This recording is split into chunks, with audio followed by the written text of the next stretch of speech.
You're watching Griffon Sports Insider, presented by Spine and Sport Physical Therapy. Now, here are your hosts, Brett Easley and Ryan Menley. This week on GSI, the Hall of Fame calls. I was the luckiest person in the world. We get ready to play ball. To keep the high-level play, you have to be a hard-working team, but this team is. Hoops takes a hit. Certainly being beat like this should be a wake-up call. Welcome to the show that pulls no punches. GSI starts right now.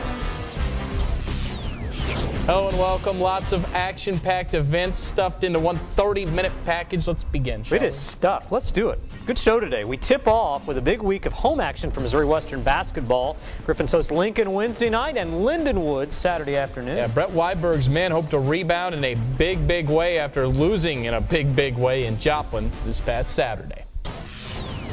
Saturday takes us to Missouri Southern, home of the 22nd ranked Lions. Brett Weiberg and company hoping to slow them down, but Southern very good. Early first half, they set the tone. Greg Renfro, he had 27 points on the night, but here he shares. Jordan Talbert finishes the jam. Griff's down 11 early, but fighting back early. DZ Markalovich, 3 of his 12 points. Western down 3 with 11 minutes to play in the first half, but then things go south. The Griffs go cold, and the Lions go white hot. Ridiculously hot, like not missing a shot type of hot, like a 22-0 run type of hot. The Lions shot 59% from the floor in the first half, 85% from three-point land. Robert Korn, relax. Your team is up 54-33 at halftime. Second half, same as the first, actually worse. Griff's trying to go zone. Marcus Addison nails the three. Southern shot a ridiculous 78% in the second half. 68% for the game. The Griffins handed their worst loss of the season, 105-71 the final. Southern runs its record to 14-3 overall. Western falls to 8-10.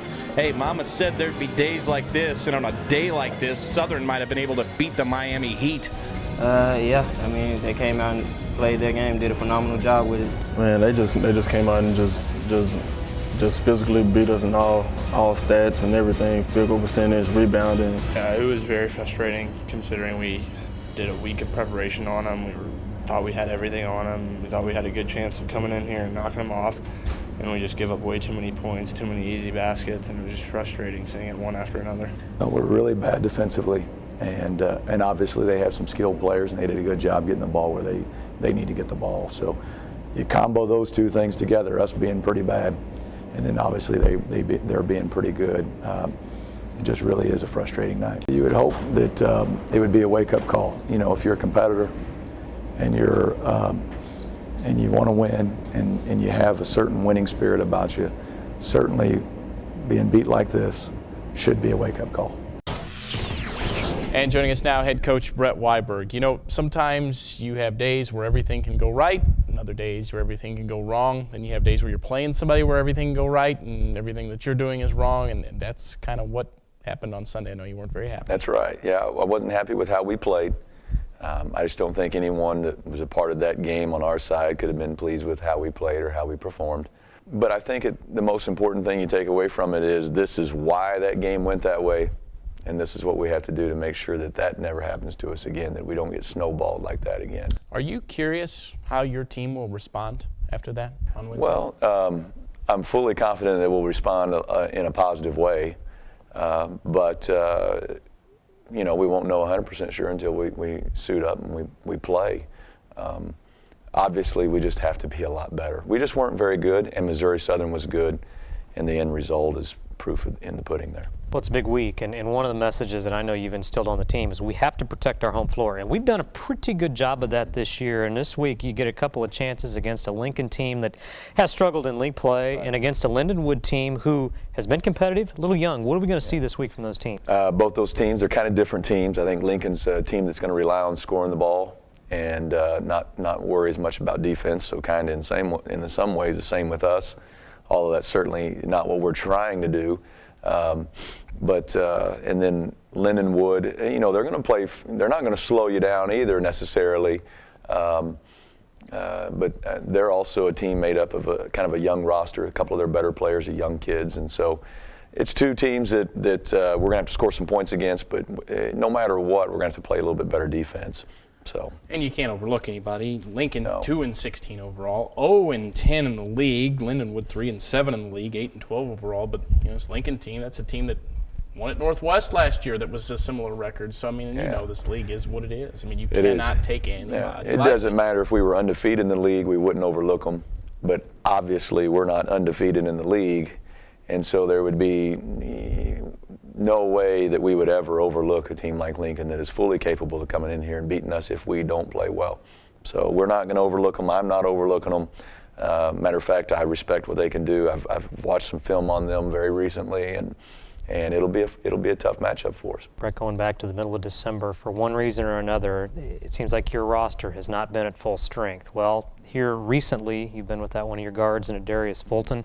Are we going to see him this week? We are. He's back today, and so he'll be practicing full speed today. And I look forward to getting him back in uniform, getting him back on the practice floor, and seeing if he can help us compete come game night. It wasn't really an injury either. It was just basically a disagreement with you and him, and you guys have. Yeah, I mean, it's just getting him on the same page with me, and getting him to understand the importance of being a senior leader. And I'm fully confident in him as a person that he can do the things I'm asking him to do, and we know that when he's playing well and when he's doing the right things, he can help us too. You know what else is pretty good? What? Weiberg's win. Yeah, that's not good. And guess what? I think it's good every Guess week. what? Yeah. Really good questions this week. I hope that's a difference. We're featuring our dessert this week is Baked Alaska. Great. It's flambe time. It's Great. Cold outside. We need a warm dessert, a little fire to warm us up. Baked Alaska. You guys like that, don't you? Baked Alaska. Yes. Well, guess what it A lot is? of questions. Guess what it is? We always have a theme to our questions. It's Super Bowl week. Got to have some Super Bowl questions, don't we? Okay. Yeah. Brett Weiberg, what will you be taking to the Super Bowl party? Assuming you're having one. Assuming you're going to one. Yeah. Even if you're not, what would you take? Yeah, probably my kids. He's going to take his kids. That's an original answer. I like that answer. Brett Weiberg, number 2, and we've been scolded before And for my the. wife.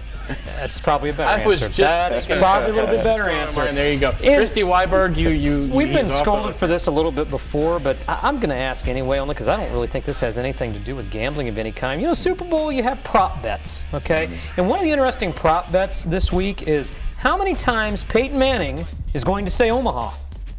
You heard him say Omaha? Do you know what that means? I don't know what that means, but I know he's calling it in his calls while he's at the line of scrimmage. Do you know what that means? Well, it might be I a haven't psych read out. what No it- one knows what it means. Well, it's not. necessarily. Omaha means I'm ready on 1. And the prop bet is how many times is he going to say that in the game? I think the over-under is like 24. Can you share that? Wouldn't Seattle know that now? Well, I He change it every game. He changes it every I don't think he does change it every game. Just pay attention to that. But do you think he'll go over under 24? Not that you know. There's no inside information. I think he'll go under. Think he'll go under. I would take over, actually. He says that religiously. Omaha was donating like $700 to the city each time he said it. That's pretty good. And finally, Brett, who's going to win? Man, that's a tough question. I guess It's a 50, I'm going to go with, I'm gonna go with, shot. I'm gonna 50-50 go with shot, my actually. heart and say Denver. Are you a Denver fan? No, being from not necessarily. Oklahoma? Just I get to where now I just kind of wouldn't mind seeing Peyton Manning win one. I wouldn't mind seeing Pete Carroll win one. So on that end, but I am a little worried though. He's worried. I think, yeah, I am a little. I think Seattle's going to get to Peyton some, and it could end up being interesting. Imagine 25 says Seattle's going to win 2, so and they haven't been wrong recently. Really? You know who else I hope wins? In fact, I hope we win 2. I hope the Griffins win. I do 2 too. this week. I do too. I'd be all We right need with to that. win too. Yes. Yes. That's Brett Weiberg. I hope you don't lose sleep over Peyton Manning. I'm worried about that. Yeah, I probably won't. Because he was a little worried. I'm a little worried. I saw it in his face. And I'm glad you got Christy Weiberg in on the final. You're going to the party, Christy. That's Don't worry. good. We'll be right back. Now David Bass is going to sling him to the ground, his second sack in this football game. Spinal sport treatment with Fred, his methods are extremely different from anybody I've ever been with because he takes your injury and breaks it down to a T. I came here right after I had my bone spur surgery for my left foot. He broke my body down, so he kind of went in and took it step by step from my hips down to my knees, to my calves, to my ankles, and fixed everything. I recommend Spinal Sport because of Fred. He has a passion for his athletes and getting people back to where they need to be.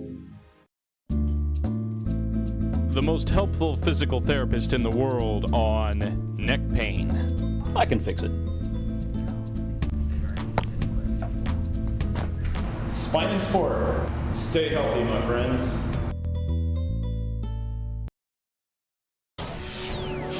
This is the most wonderful honor I can possibly ever have. Except my son reminded me that maybe the birth of my kids were important too. But the wonderful, most wonderful honor. This is the most wonderful event, and I cannot tell you how proud I am to be part of this. Well, a Griffon basketball great steps into history. Tom Smith took his official place into the Missouri Sports Hall of Fame this past Sunday in Springfield. The former Griffon basketball coach, one of 15 inductees to make up the class of 2014. The class headlined by former St. Louis Cardinal Willie McGee. This caps a whirlwind calendar year for Smith that saw him retire in March, enter the MIAA Hall of Fame last June, win the prestigious Missourian Award last July, now this in January. Brett Easley caught up with the 600-win club member in Springfield. My stomach, I think I'm more nervous than I was at some games, over the years, some pretty big games. So, yeah, it's a tremendous honor that especially someone who didn't necessarily grow up in the state of Missouri. And to follow that up, when you look at not only this year's class, but just the people that are inducted into the Missouri Sports Hall of Fame, what's it mean to now be one of them?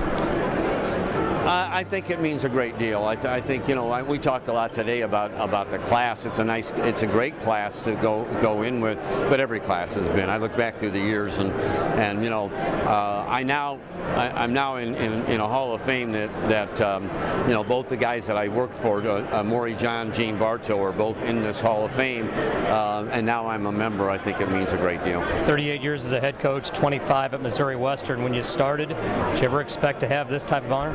No, I don't even know if I can elaborate on that.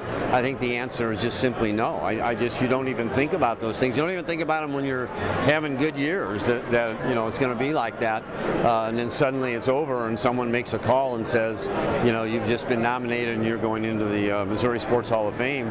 I think you're just flabbergasted.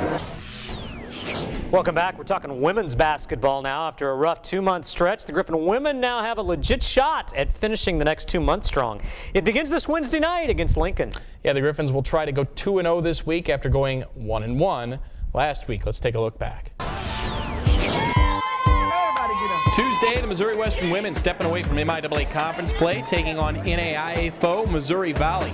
These three girls and Travis Partridge and Drag may have given the Griffs a better matchup on this night. This one was never in doubt, ever. Jaquita Deaver helps the Griffs open the game on a 14-3 run. Later, Cassie Sabaski nails a long jumper. She had a team-high 8 points. Western held Missouri Valley to 13% shooting in the first half, and the Griffons take a 29-12 lead at the break. Former Griffon and current Chicago Bears defensive end David Bass on hand to check out the action. Second verse, same as the first. Griffs out running the Vikes on the break. Lanisha Lawrence to Stephanie Lichtenauer. She had 6 points in 6 minutes of work. Western got 40 points of production off the bench. Valley, meanwhile, had 34 turnovers and just 1 assist on the night. That's a heck of a ratio. The Griffons roll 63-38 the final. Saturday takes us to Joplin, Missouri. Pink Out Day at Missouri Southern for breast cancer awareness. Missouri Western going to battle without top 2 scorers, Sharnice Lewis and Quenisha Lockett. Lewis a bad hip, Lockett a bad knee, joining Ariana Novak on injury reserve. Western struggling to score anyway, but Jaquita Deaver, hey, that's one way to do it. Bank open on a Saturday, Griffs up 1 early. Down 8 just before the half, trying to play beat the buzzer. Stephanie Lichtenauer says no problem. Big shot for the true freshman. It's a 27-22 game at the half. The Griffons tried to slow this game way down, limit possessions. The only problem, Southern was highly proficient. Dominique Mosley, the and one, she had 13 points on 6 of 7 shooting. Southern shot 61% from the field. Western just 26%. That's a huge difference. That results in a 65-50 loss. Southern improves to 14-3 overall. Western falls to 7-10. We just didn't too many people. We didn't score well today. We played better defense than we did offense, but we needed to do it on both ends. It's one of those things you want. Part of you feels good about your kids' effort and intensity and being shorthanded as we were today. And another part of you is, as a coach, you're just going, tired of losing. Griffon women back home this Wednesday night, 5:30 tip-off against Lincoln. Lincoln led by former Griffon Nicole Collier, the head coach. They're 0-10, 3-14 overall. The men's and the women's Lincoln teams have combined for 0 wins in the MIAA. Well, I know it sounds like coach speak, but they have played some close games, especially in Jeff City. This one in our house, need to take care of business. Good to see Nicole. Yeah, it would be good to see her, and we don't want to see her win, though. We don't. No. Sorry, Lindenwood is 500 in the conference, but That's the team that beat Central Missouri this past weekend. Central Missouri, a top 10 team in the nation. Well, it is. And Lindenwood, last year, clearly a bottom-tier team. Much better this year. Again, they may not have as many wins to show for it, but they gave Emporia a scare. They go into Central Missouri and win. That's going to be a tough ball game on Saturday. Now the Griffons in Lincoln, Wednesday, 5:30, 7:30 in the Fieldhouse. Griffons in Lindenwood, Saturday, 1:30, 3:30 in the Fieldhouse. Central Standard Time. Yes. Hope you come on out. Love to have you. We'll be right back. I am your physical therapist. My job is to make you better. Go ahead, give me your worst injury. I can fix it.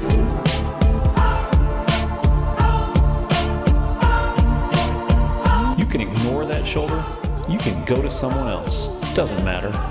To really get better, you gotta go through me. I'm Fred Schunkweiler, and this is Spine and Sport. No win. Good snap, good hold. The kick is up, and it is certainly long enough, and it is certainly perfect. Another field goal by Greg Zerline. He is now 5 for 5. The most helpful physical therapist in the world on field goal kicking. When the game's on the line, there's no one better than Zerline. Zerline's kick is long enough, and it is good enough. Train like the pros, my friends.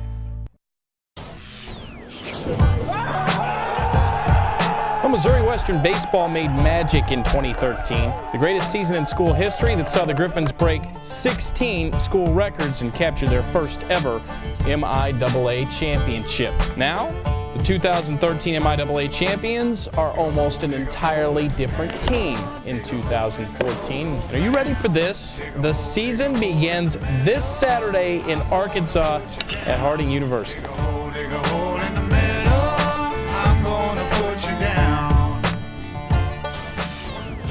Joining us now is the same old baseball head in the coach, flesh. the reigning Puff, 2013 MIAA Baseball Coach of the Year, Buzz Verduzco. Welcome to your GSI debut for 2014. Aren't you excited? Excited. More excited. It's 4 below outside, and we're talking baseball. You know, this is going to be a special time for us because, like you mentioned, we are going to be a completely new team, and it's an opportunity for us to try to get the program continuing to move forward. You know, special year last year, and we have enough returners who can show our new guys enough about what it's about, and so I think come opening day this weekend we'll be ready. You have enough returners off a very deep baseball team last year, and I'm going to say it one more time.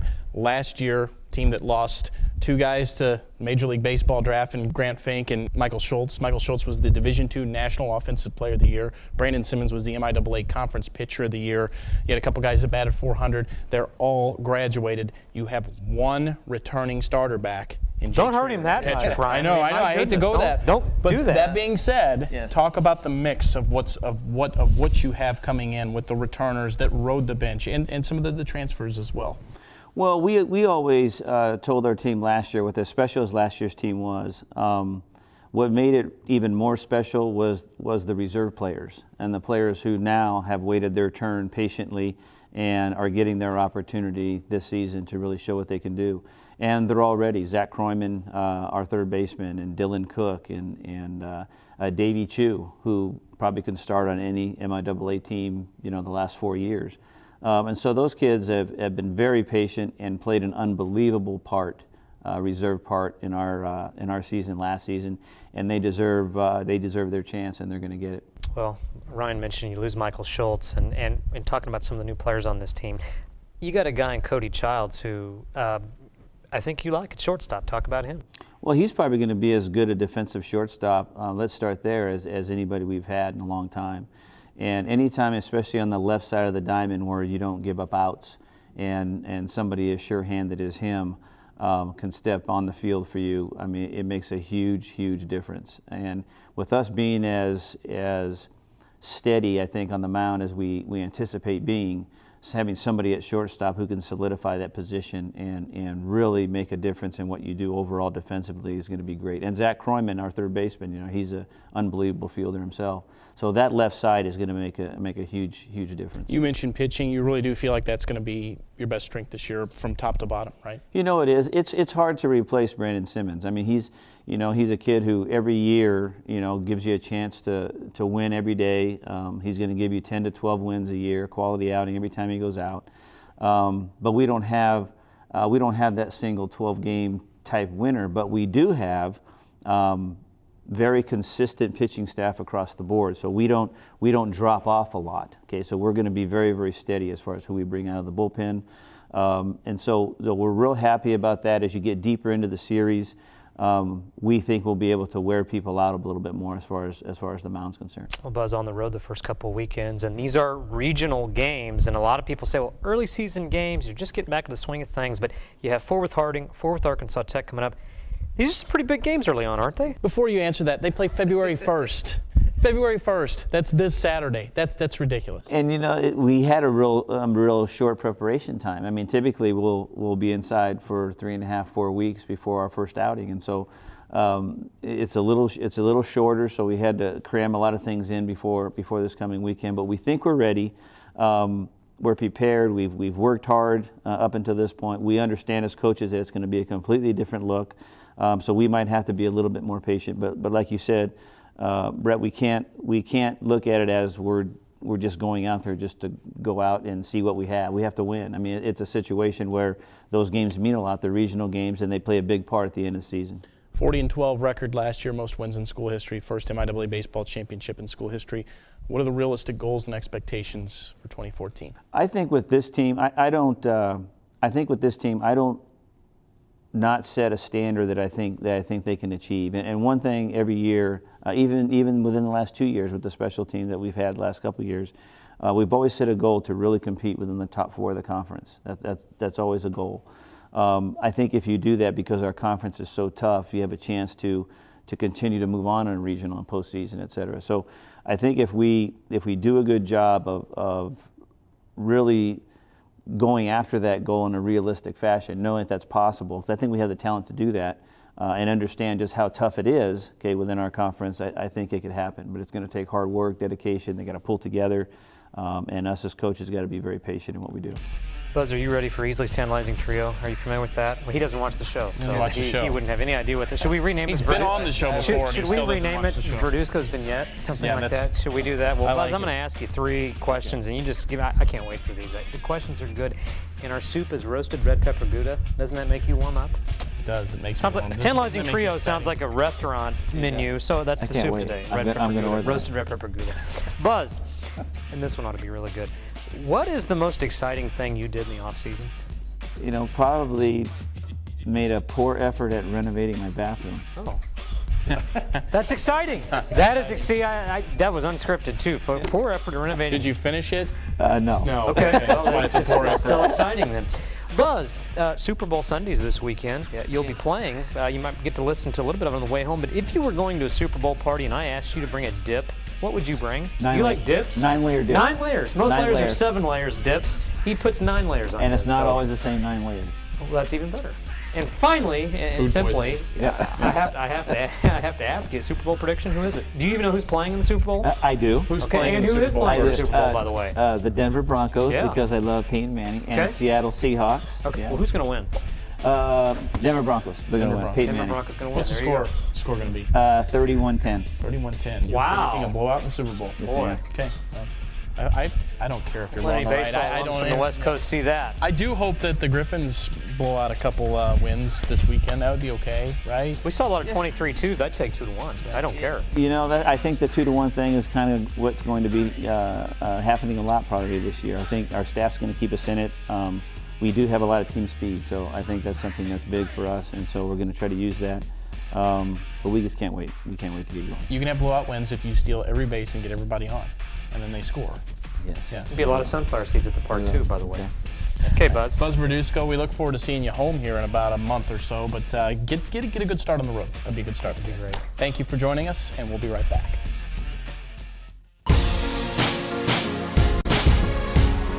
St. Joe's really produced quite a few professional athletes in the last few years. One thing they all have in common is they've all walked through our doors here at Spine and Sport. I've done stuff that I've never done at any other physical therapy place, and I've been to a lot of physical therapists. I recommend Spine and Sport because of Fred. He has a passion for his athletes. I would recommend Spine and Sport to anybody from your average athlete to your professional athlete. Train like the pros at Spine and Sport.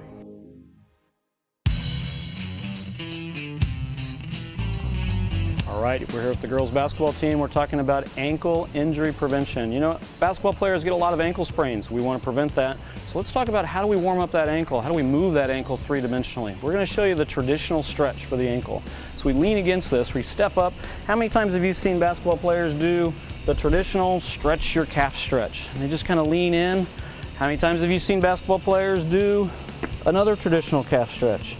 These are all fine techniques to move the calf, but the problem is they're only one-dimensional. That foot, that ankle needs to react three-dimensionally. So here's the new and improved way.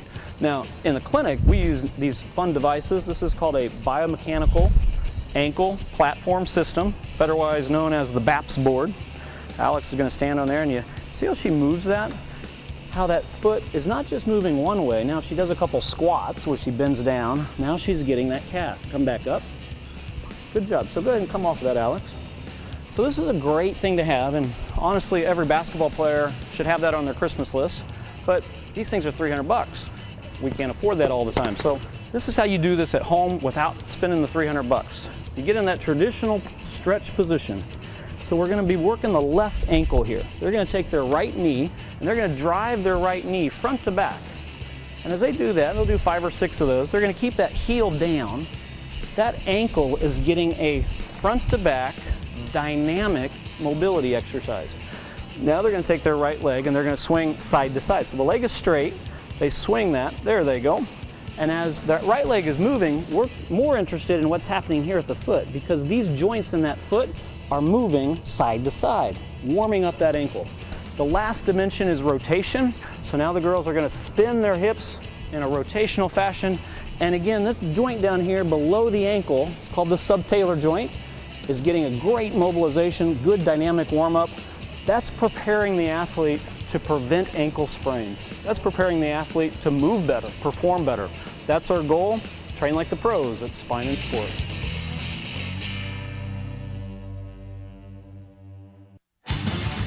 Now they came, they saw, they danced, they donated. The 4th annual Zumba and the Roomba took place last weekend at the Griffon Indoor Sports Complex. The event featured a Zumba marathon, CrossFit, and boxing workouts, and all of them for a good cause. Zumba and the Roomba raised more than $3,000 for the YWCA Choices program and Western Women's Athletics. You've done those before. I can't believe you weren't there as a poster child. Yeah, I wasn't. I'm sorry. But, yeah, we've had some boxing workouts on this show. We had, and and looks like we might have one right now. Oh no! I'm here once again to police your actions. What did we do? We didn't do anything. Buzz Verduzco on the show. Brett and Weiberg. Edmondson was out this week. Feel-good stories. You guys recall Max getting hurt last week? No, he wasn't hurt last week. Well, he did. He hurt himself last week. Just look at his hand. Why don't you ask about our production assistant that broke his jaw That's last not week? here and won't be here. He's still out. I think he's still in a coma, isn't he? He's claiming self-defense. That's the dumbest thing I've ever heard. You've got to teach your staff to not look mythological creatures in the eye. You know how they're going to react, and that's the result. If you're asking me, that kid got exactly what was coming to him. Unbelievable. The He hits just keep on physically coming. assaulted That's phony. a 22-year-old kid. Who did he hire? Perry Mason? He spent 3 days in the hospital. He's got a paper towel on his That's not even real gauze. There's no blood on it. Now guess what he's talking about? A lawsuit. How many lawsuits can you file on somebody in 1 year? Well, he just threatens him. So we don't get sued again this week. He's offered to make a deal. What's he want? Max wants to watch Tom Smith's Missouri Sports Hall of Fame speech in its entirety, and he wants to watch it right now. I live with that. Just make it happen, guys. All right, Come on in. Come on in. I'm on in. You Let's get your this way out of the way. Tired of this. Don't touch me, by the way. Follow by the book. Oh, boy, look at that job. It's paper towel wrapped on your hand. That's not, it's not even that's a not real cast. gauze. There's no blood. Are you kidding me? Okay, go ahead. What kind of lawyer is that? Smith. Toss to it. Speech. Get it out of the way. Oh, you can't speak because your hand hurts. Okay. Well, that is GSI for this week, and we're okay with your decision, and that's why we leave you tonight with a look back at Tom Smith's Missouri Sports Hall of Fame. Tom Smith was not wearing any gauze. Go Griffs. I know our time is really, really short. How do you sum up 47 years of basketball in two and whatever it is? And I know Coach Warren Turner said it before I did. I can sum it up the easiest way. I was the luckiest person in the world in the world. And I love Springfield. I'm the only person that I don't know how many of you are old enough to remember the old MIAA playing in McDonald Arena, which incidentally, I know Ned said, I know some of you weren't here, I'm the only coach that's played in McDonald, Hammonds, and JQ Arena. I'm the only coach, and will be the only coach that's ever played in all three places. And I have always loved Springfield and the people because of your love for basketball. Back in the day when nobody wanted to play in the MIAA Christmas tournament, I loved it because I knew that we would have a lot of people. You know, a lot of coaches talk about how they love practice and how they love teaching and how they love every detail of practice. I hated it. I literally hated practice, but I loved my players. And I think they love me. And that, I think, is the most important thing. I know we can't mention everybody, but I'm from Gary, Indiana. I grew up in Gary, Indiana. And basketball has given me so many things, and so many things that I can be thankful for. I have friends, I have family, I have players that I genuinely love, and I know that they love me. And very, very few professions can have that kind of love. I just want to end with one quick thing. I worked for two great Missouri coaches. I played for Gene Bartow, and I worked for Maury John. And Maury John called me, my first job as an assistant after I left Coach Bartow. And it was at Drake University back when the Missouri Valley was a really, really strong conference, and Drake had just played UCLA, the real close game. But Maury called me, and he offered me a job for $9,500 as an assistant coach. And I can only tell you one thing. I asked him if he paid me that money or if I got to pay him that money. And believe me, I would have paid it to go with him. This is the most wonderful honor I can possibly ever have. Except my son reminded me that maybe the birth of my kids were important too. But the most wonderful honor. This is the most wonderful event, and I cannot tell you how proud I am to be part of this. Thank you very much.